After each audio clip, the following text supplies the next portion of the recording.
स्वर्ग सुमन के सभी प्रिय श्रोताओं को प्रभु यीशु मसीह के नाम में सलाम।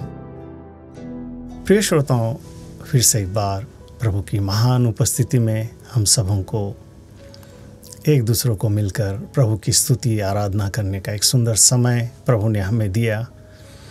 इसके लिए हम सारे मिलकर तहे दिल उस निर्माणकर्ता सृष्टिकर्ता के हम शुक्रगुजार हैं, धन्यवाद करते हैं और हम विश्वास करते हैं, आशा रखते हैं जहाँ कहीं पर भी हम एक दूसरों से दूर हैं, प्रभु की महान सुरक्षा देने वाली रहम दिल नज़रों में हम सारे सुरक्षित हैं। आज पवित्र शास्त्र में हम थोड़ा समय मनन करेंगे और प्रभु का पवित्र वचन रोमियो की पत्री, उसमें से हम 8 अध्याय के 1-2 वचन और उसी रोमियो की पत्री में 8 अध्याय के 12 से 14 वचनों पर हम थोड़ा ध्यान करेंगे। और देखिए प्रभु की हमारे बारे में कितनी महान योजना है, आज उसके पवित्र वचनों से हम सीखेंगे। प्रभु का वचन कहता है, इसलिए अब जो मसीह यीशु में हैं उन पर दंड की आज्ञा नहीं है, क्योंकि जीवन की आत्मा की व्यवस्था ने मसीह यीशु में मुझे पाप की और मृत्यु की व्यवस्था से स्वतंत्र कर दिया है। देखिए प्रिय श्रोताओं, अगर हम मसीह में हैं, अभी मसीह में हैं, इसका मतलब ये नहीं है कि हमारा नाम या हमारे कोई कामों से या हमारा कोई और दूसरा कोई परिचय, ऐसा कुछ नहीं है। प्रिय श्रोताओं, प्रभु का वचन कहता है मसीह में, इसका मतलब पवित्र प्रभु यीशुआ मसीहा, उस महान सर्वश्रेष्ठ सर्वज्ञानी सर्वव्यापी सर्वसामर्थी उस परमेश्वर के वचनों के अनुसार चलने वाला जीवन, उसके पवित्र वचनों के अनुसार हम लोग अपने जीवन को बिताते हैं, उसकी आज्ञाओं पर हम चलते हैं, उसके वचनों की प्रेरणा में हम रहते हैं, उसके वचनों के प्रेरणा के तहत हम अपने जीवन को बिताते हैं। कमी घटियाँ आती हैं, उतार चढ़ाव आते हैं, फिर भी हम प्रभु के वचनों के अनुसार अपना जीवन बिताते हैं। प्रभु का वचन कहता है हम मसीह में हैं, मसीह के वचनों के अनुसार चलने वाले, मसीह के साथ रहते हुए जीवन को बिताने वाले। और ऐसे जो लोग हैं उनके ऊपर दंड की आज्ञा नहीं है। प्रिय श्रोताओं, प्रभु का वचन मुझे और आपको फिर से एक बार बहुत सख्त और सीधे और सरल हमें कहता है कि हमारे ऊपर दंड की आज्ञा नहीं हो सकती। अब यहाँ पे सवाल उठता है, दंड कौन दे सकता है? कौन हमें दंड की आज्ञा दे सकता है? किसकी ओर से हमें दंड आता है?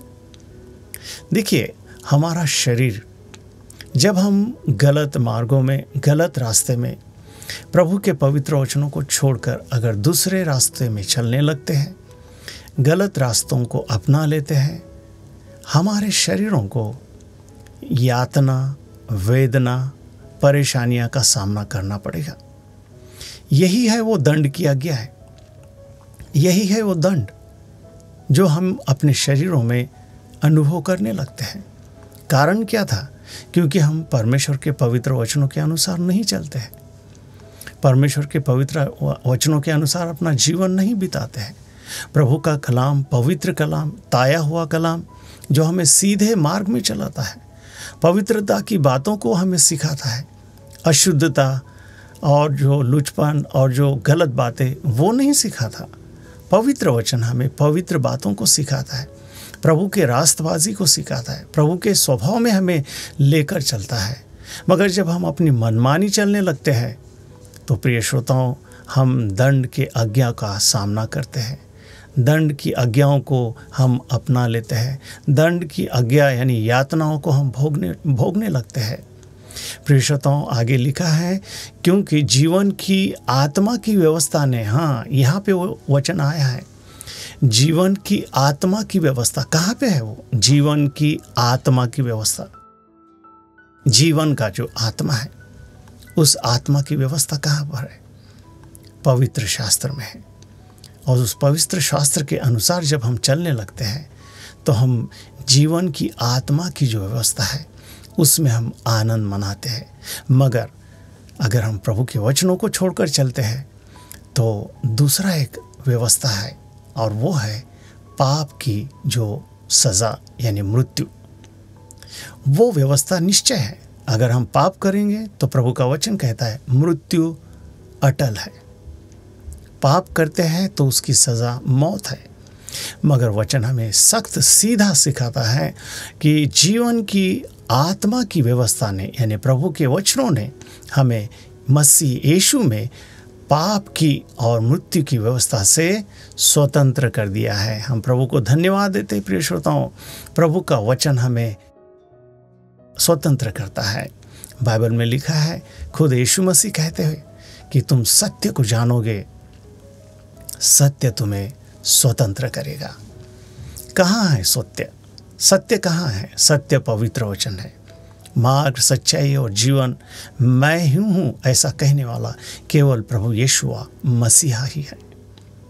वही छुटकारा है, वही छुड़ाने वाला मसीहा है, वही हमें आज़ाद करने वाला पापों से, श्रापों से, पीड़ाओं से, बीमारियों से, तंगी, कमी घटी, परेशानियां, रोगों से, बहुत सारे हमारे विरोध के जो गलत मंसूबे जिसके कारण हम खामखाम परेशान हो जाते हैं, इन सबों से छुड़ाने की व्यवस्था यानी परमेश्वर का पवित्र वचन।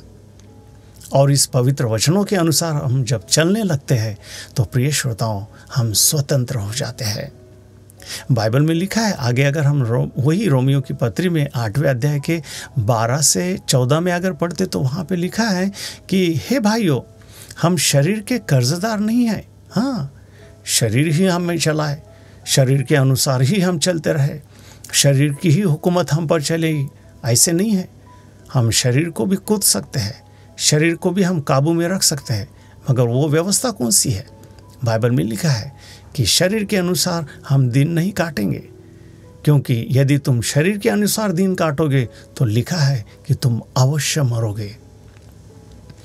प्रिय श्रोताओं, शरीर यानी अभिलाषा, शरीर यानी जिद, शरीर यानी मुझे मेरी अपनी चाहत, मैं जो चाहता हूँ वही मेरी मनमानी पूरा करने का इरादा, हमेशा अपने में रहना, अपनी ही इच्छा से चलना, किसी की नहीं सुनना, गलत रास्ते अपनाना, अपने मनमानी, अपन ही खुद मैं जो करूँगा वही सही, ऐसे जिद वाला स्वभाव।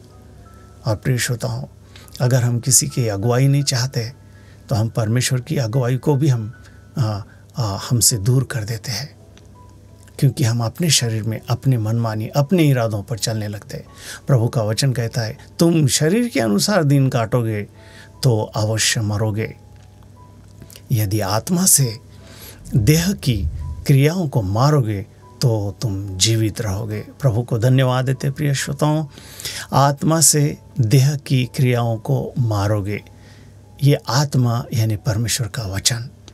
खुद प्रभु यीशु मसीह ने कहा है, जो मैं बातें तुम्हें कह रहा हूँ, जो वचन मैं तुम्हें कह रहा हूँ, वो ही जीवन और आत्मा है। प्रिय श्रोताओं, यही आत्मा जो पवित्र वचन, इसके अनुसार हम अपनी देह की जो क्रियाओं को मार सकते हैं। तब प्रभु का वचन कहता है तुम अवश्य जीवित रहोगे। वरना आगे लिखा है, इसलिए जितने लोग परमेश्वर के आत्मा के चलाए चलते हैं वे ही परमेश्वर के पुत्र हैं। प्रिय श्रोताओं, परमेश्वर के आत्मा के चलाए चलना, इसका मतलब परमेश्वर के पवित्र वचनों के अनुसार चलना, परमेश्वर के बातों पर चलना, परमेश्वर की कही हुई बातों को अपनाना, उन आज्ञाओं का पालन करना, आनंद के साथ, प्रेम के साथ, बड़े खुशी के साथ उन वचनों का स्वीकार करना, क्योंकि परमेश्वर का वचन धोखा नहीं देता है। प्रिय श्रोताओं, परमेश्वर का वचन हमें सही मार्ग में चलाता है। हम धन्यवाद करेंगे। आज हम एक निर्णय लेंगे कि हाँ प्रभु, हम आपके पवित्र वचनों के अनुसार हमारा जीवन व्यतीत करेंगे। प्रभु का वचन हमें स्वतंत्र करता है। हम प्रभु को धन्यवाद देते हैं, प्रभु की स्तुति करते हैं। आज के वचनों ने हमें स्वतंत्र किया है। आइए हम प्रार्थना करेंगे।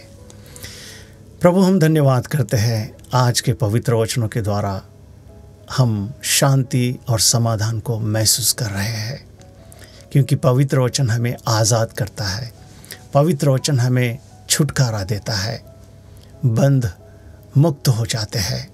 प्रभु को हम धन्यवाद देते हैं, प्रभु की स्तुति करते हैं। हे परम प्रधान अद्वैत सनातन, हमारे सुनने वाले सारे प्रिय श्रोताओं के लिए हम इस वक्त प्रार्थना करते हैं, हमेशा आपके वचनों में रहकर एक विजय का जीवन जीने के लिए, समाधान शांति का जीवन जीने के लिए पवित्र आत्मा की अगुवाई हमारे सारे प्रिय श्रोताओं को होते रहे।